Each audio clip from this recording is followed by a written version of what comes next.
आज के टाइम में किस प्रकार से मनुष्य अपना जीवन समय किस प्रकार से व्यतीत कर रहा है, किस तरीके से अपना सदुपयोग करने की जगह मतलब अच्छी जगह अपना टाइम यूज करने की जगह मोह माया में फंसा हुआ है, भगवान को भूल गया है। तो मैं उसके बारे में कुछ आपको टिप्स बता रहा हूँ कि क्या क्या क्या होता है इसके अंदर।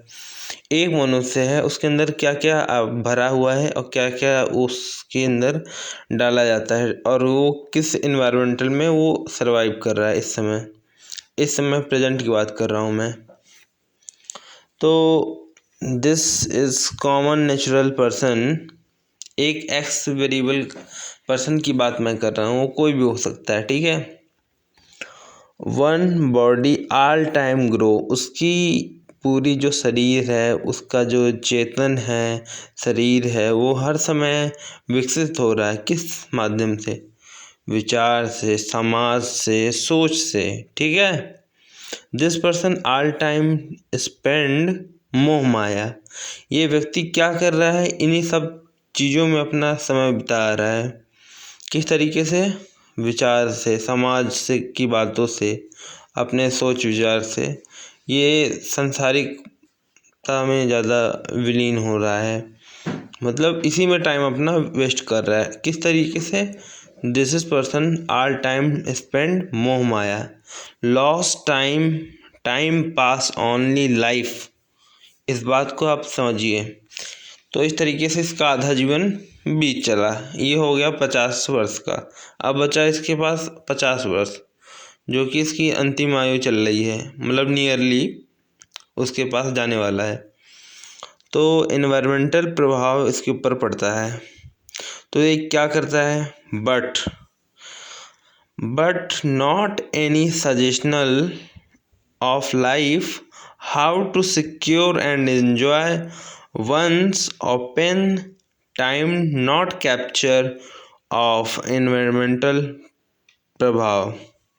इसके ऊपर जो है कोई प्रभाव नहीं होता, इसके ऊपर समाज ने इतना बोझा डाल दिया है और सोच विचार ने सांसारिक मोह माया में इतना पड़ गया है कि इसको इन्वायरमेंटल प्रभाव पड़ रहा है इतना ज़्यादा कि इसने मतलब अपना जो है समय तो बिताया है सारा, और साथ ही में इसने अपना जो है इसको कोई साथ नहीं दिया। इन्वायरमेंटल प्रभाव में कोई इसका हेल्प नहीं किया, समझाने वाला सजेशन नहीं मिला लाइफ को कि ये कैसे एंजॉय करके अपनी लाइफ को व्यतीत करे।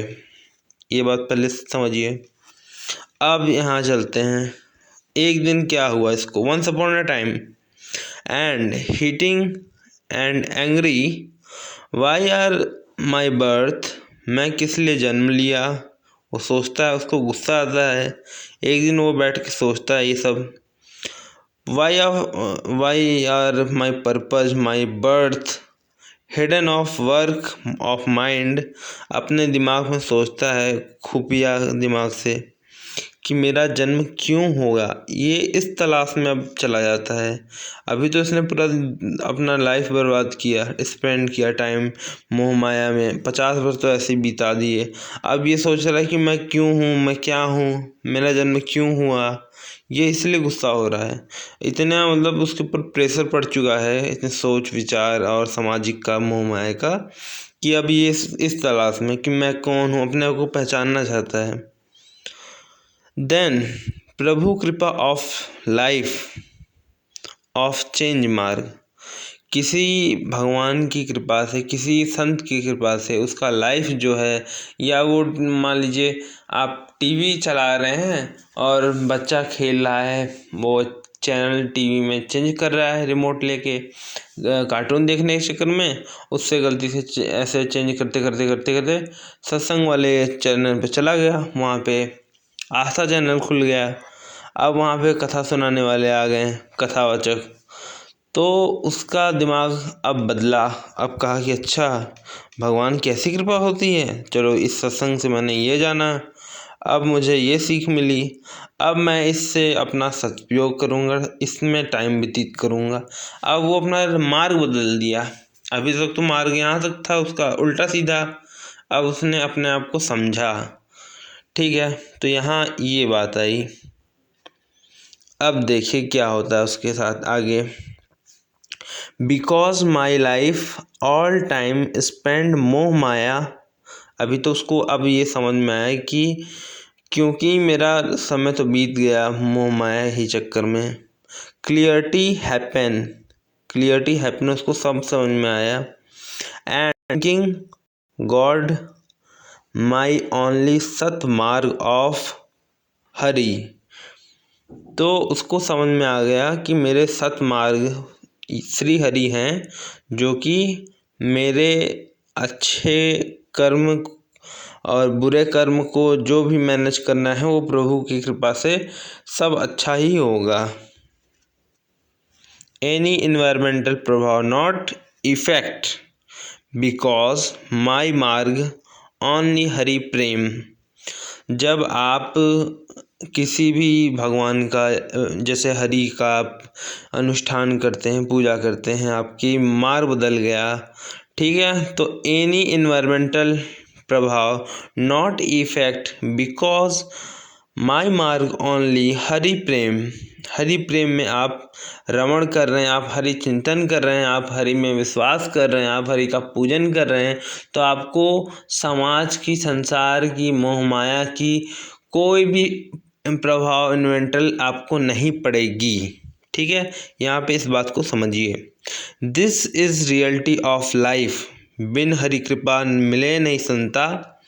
अगर आप सतमार्ग से चलो और हरि के गुण गाओ तो सच्चा प्रेमी आपका हितैषी श्री नारायण हरि आपसे प्रेम करेंगे। फिर अपने जीवन को बदल देना, अपने जीवन को बदलते हुए देखना। खुद ही अलग अलग प्रकार से आएंगे समस्या, लेकिन भगवान तुम्हारे साथ रहेंगे हमेशा, और तुम उनका मार्ग न छोड़ना। बाकी बस हरि कृपा बस। जिनके ऊपर हरि कृपा होती है वो कभी अपने मार्ग से भटकते नहीं हैं। तो प्रभाव आध्यात्मिक या सांसारिक आप की सोच है। ठीक है, आप कौन सा प्रभाव लेना चाहते हैं? आध्यात्मिक प्रभाव लेना चाहते हैं या सांसारिक प्रभाव लेना चाहते हैं? किस तरह की आपकी सोच है उसको मैं आपको बतलाना चाहता हूँ। ठीक है, तो इसको भी समझिए। प्रभाव किसी का भी हो, ठीक है, प्रभाव किसी का भी हो, या आध्यात्मिक या सांसारिक, आपकी सोच की ऊपर धारणा करती है। ठीक है, प्रभाव किसी का होना चाहिए, मोह माया या सांसारिक बातों का। सतमार्ग से चलने पे को हरि को पाने का। क्या आपका ये आध्यात्मिक प्रभाव आप चाहते हैं अपने ऊपर हो, कि सांसारिक मोह माया का जो जूठा बंधन है इसमें आप पड़े रहना चाहते हैं, पूरा समय व्यतीत करना चाहते हैं? जैसे कि आजकल के यूथ जो अपना समय व्यतीत कर रहे हैं, टाइम स्पेंड कर रहे हैं, तो क्या वो भक्ति में भी अपना टाइम आध्यात्मिक में प्रभावित तो अपने ऊपर डाल सकते हैं, अपने समय को बदल सकते हैं भगवान में लीन होकर? तो मैं आपको बस आज के टॉपिक में इतना ही समझाना चाहता था। इस चैप्टर को आज यहीं पे नेचर लेवल स्टूडियो में आपको मैं इतना ही बताना चाहता हूँ, और इसको यहीं समाप्त करते हैं इसी बात से। Thanks for all watch video.